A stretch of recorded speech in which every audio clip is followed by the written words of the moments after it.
Today's quick cast is from a clinic talk from the Louisiana Football Coaches Association clinic, which I moderated with Sean Payton, head football coach of the New Orleans Saints.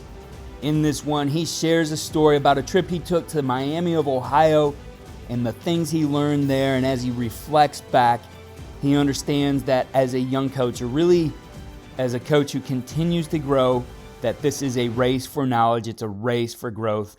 There's some great coaching points here for you, the coach, who wants to continue to learn and grow and find better ways. The link to the full talk will be in the show notes, along with a code where you can save if you'd like to purchase the entire course on CoachTube. Here's Coach Payton. So this topic, and it's just called growth. I'm going to start with the picture first. So I've got to call it an Okie front, an under defense, and I'm giving you defensively what I think was one of the very first zone pressures that came to our game. And a gentleman by the name of Dick LeBeau, who's in the Hall of Fame, I took a picture. I have this picture on my phone, and we were at a workout, and I pulled my phone out, and I went to the picture. I pulled it up, and I said, "It's kind of cool you invented this." And he looked, he smiled, and he said, "You know, I'm proud of that." And I looked at him, and I said, "Well, I would be too. It's driven a lot of us crazy." But Dick LeBeau played in this league and then coached, has had a great career and really was the father of the zone pressure at the Pittsburgh Steelers. And I was a young coach, I'm going to say 1994, 95 at Miami University in Ohio. We got in a car. There were three of us that we drove from Oxford, Ohio over to Pittsburgh, and we were going to spend a day and a half really on a running scheme. You know, we were going to look at some two-back lead plays, G lead plays, you know, gap scheme runs that Pittsburgh was running very well. And so that was our trip, you know, that was our research. And look, we were going to be put in a room, I'm sure, with some film. They were in mini camp at the time. And, you know, if you phone ahead and you know somebody, we knew somebody that we were going to get a little film and be able to work and have access to maybe some of the stuff that they were doing. A gentleman by the name of Rod Earhart, the late Rod Earhart, who was a fabulous offensive coordinator in our league, was their offensive coordinator at the time of our visit. And there were three of us young coaches. We make a trip over, we get there. Sure enough, we're in a room and we spend the better part of a day looking at game tape, cut up tape, and studying Pittsburgh's offensive run game, basically. And at the end of that day, and this is, again, I'm going back to 94, Rod Earhart, the coordinator, poked his head in, asked how we were doing, checked on us, and then came into the room and began talking a little bit and talking football. And we're watching tape with him. And man, we just thought this was something, you know, here's the offensive coordinator and giving us some coaching points on this scheme. And at the very end of it all, and we were getting ready to head back the next day, Earhart drew up this zone pressure, just like I have it drawn now. And he said, "You guys better get ready for this. It's coming." And so it hadn't hit the college game yet, of course, and it hadn't hit the high school game yet. But we saw the picture and we stared at it.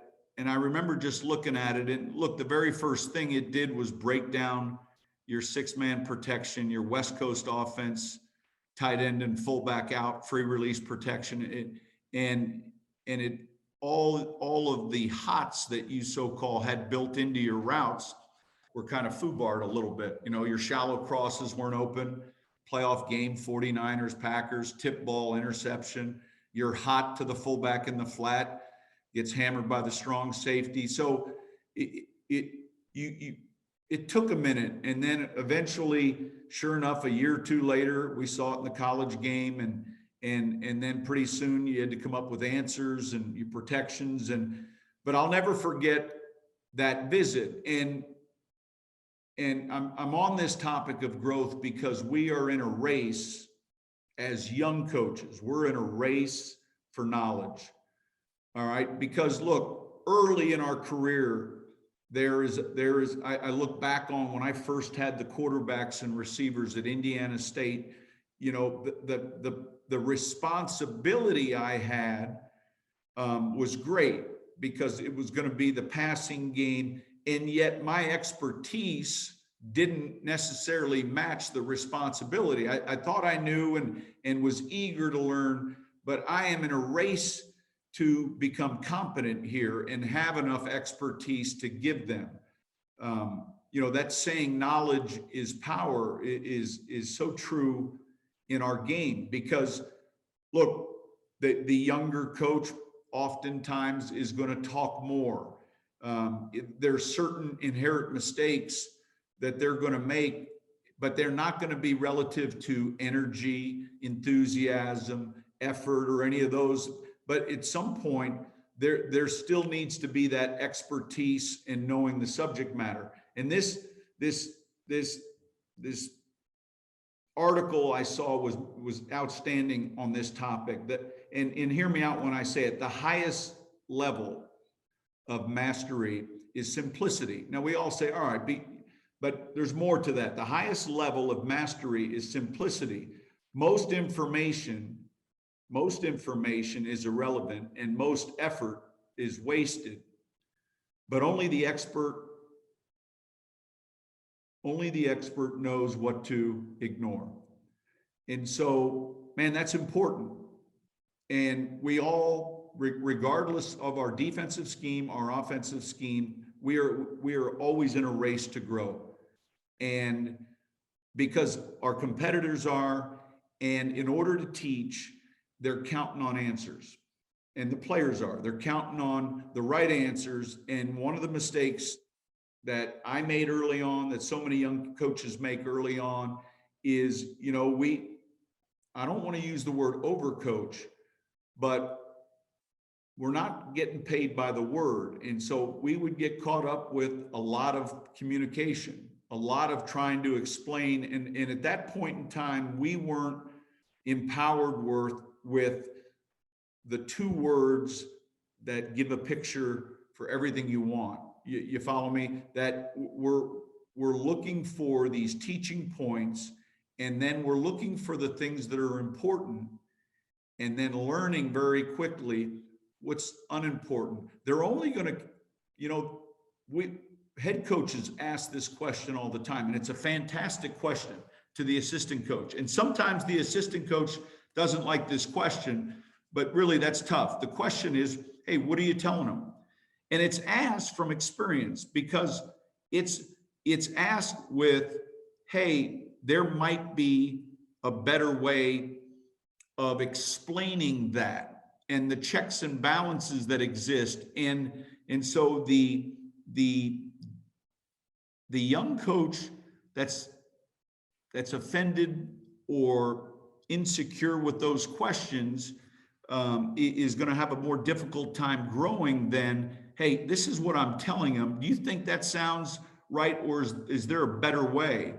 Because we're all looking to streamline the learning process, and we're all looking to make it as efficient as possible.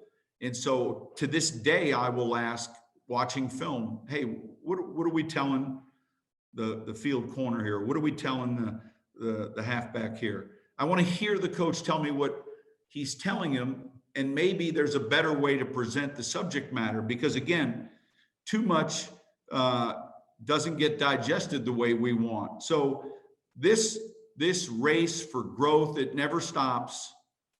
It never stops. But for the young assistant coach at the high school level, the young college coach, or the young coach at any level, that there is a furious race to get into the ability to explain. And I just look at those Indiana State teams that I was a part of coaching, and I thought, man, we did some things that I'm glad that film's gone, you know, because I wasn't ready yet. I was ready for the job, and I knew there was going to be a learning curve, but it couldn't come quick enough.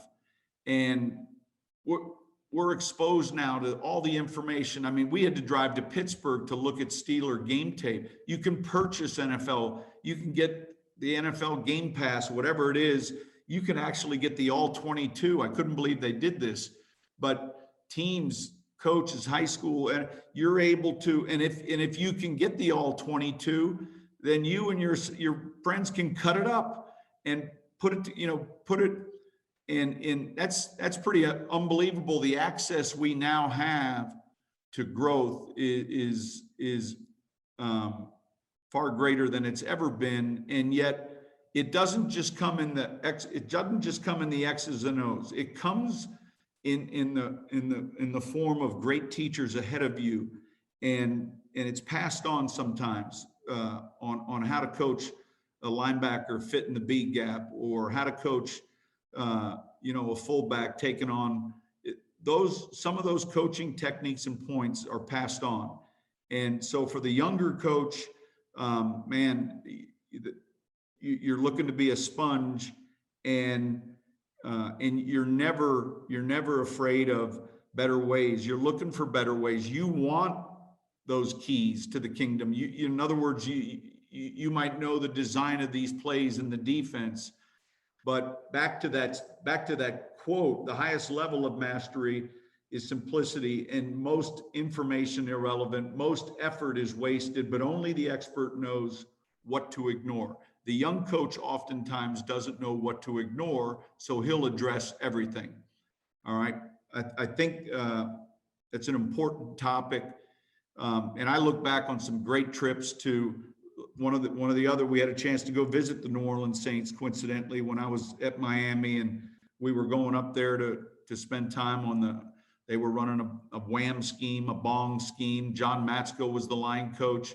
And these trips to other high school clinics or other college practices or training camps, all are part of your growth. Dick LeBeau, though, I don't know what year, I'm going to say probably 92, 93. We were there in 94, and it was just becoming, this was the first strong dog, if you will, where I had the jack dropping into the flat, but they're taking away your hot, and this back and forth, the same thing goes on right now. Some incredible insight there for how you grow as a coach. Some great tips. I know I certainly went through this clinic the first time and took a lot of notes on what Coach was saying. Again, you can find a link to the entire talk as well as a code to save on this in the show notes or at coachandcoordinator.com. I'll also put that diagram that he showed, that he talked about at the beginning of the presentation, the zone pressure from Dick LeBeau, up on coachandcoordinator.com. Follow all we're doing on Coaching Coordinator at coachandcoordinator.com, and follow me on Twitter at Coach K. Grabowski.